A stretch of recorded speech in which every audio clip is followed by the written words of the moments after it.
Улсын агуулсанд үнэхээр их баяртай байна. Тэгээ 2005 онд хөдөөж байх сургуулийг инженерийн эдийн засгч мэргэжлээ төгссөн.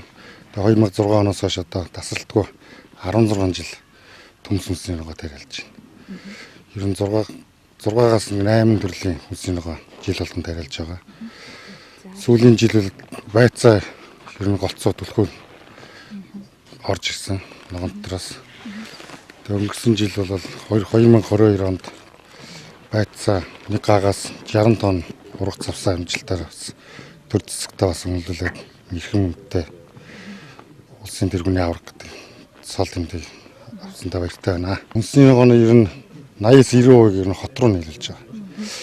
Энд байдаг бас авдаг ченжүүдтэй өгч байгаа. Тэгэл нэг 5-10% нь бол сэлэнгэтэй дарханд эрдэмт рүү орлуулж байгаа. Манай хүү тэр улсын авраг болж исэн. Гонцгийн очиг 1984 онд улсын авраг ногооч болж исэн.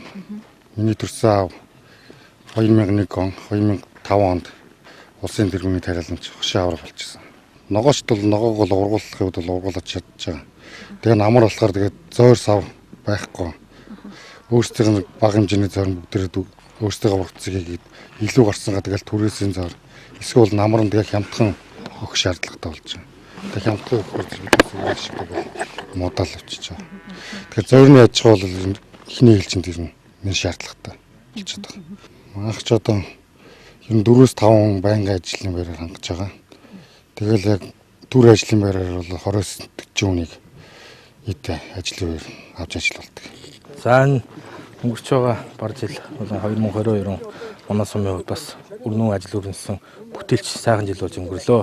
Цагаагаар явж гисэн энэ үйл бол сас их тохирсон орсон таатай өнтөө сайхан үйл болж өнгөрлөө. За өнгөрсөн онд бол манай сум бол нийтдээ 1200 га газарт тариалан хийж за 18 төрлийн 18,000 тонн ургац авч улсынхаа 17.3% хангалаа.